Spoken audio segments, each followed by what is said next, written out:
একটা গ্রুপ হয়ে বিচ দিয়ে হেঁটে যাবে, যদি কাউকে একা পায়ে ছিনতাই করে চলে যাবে। দিন শেষে সে কিন্তু আবার সেই ভদ্রলোক, কারণ পরের দিন কিন্তু সে আবার সে দোকানে আসতেছে। এটা স্যার সবারই এই জিনিসটা, এটা কমন ফেনোমেন আছে কক্সবাজার জেলায় বিচ এলাকা। এখানে প্রচুর রোহিঙ্গা কাজ করে, আমি কিন্তু এই জিনিসটা কেউ মানে ধর্তব্য বিষয়ে আনে না।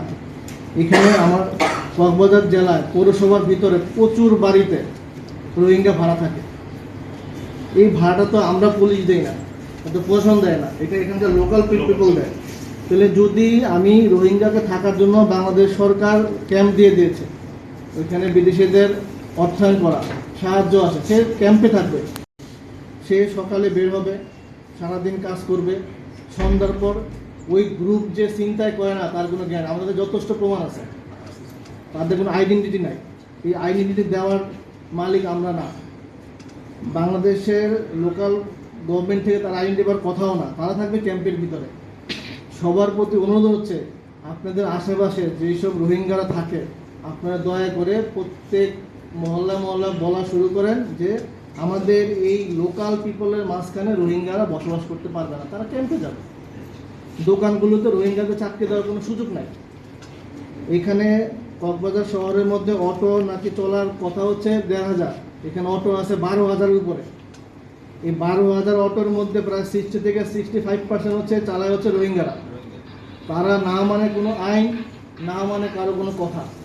তাদেরকে আমাদের জেলা পুলিশের পক্ষ থেকে পোশাক পর্যন্ত দিয়ে দেওয়া হয়েছিল, কিন্তু তারা 15 দিন 20 দিন পরে পোশাকই শেষ, তাদের কোনো আইডেন্টি না। আমরা চাচ্ছি যারা অটো চালাবে, যারা সিম চালাবে, যারা গাড়ি চালাবে, যারা ট্যুরিস্টের জন্য যানবাহন চালাবে, সবার কার্ড থাকবে, ছবি, কার্ড এবং তার স্পেসিফিক ঠিকানা।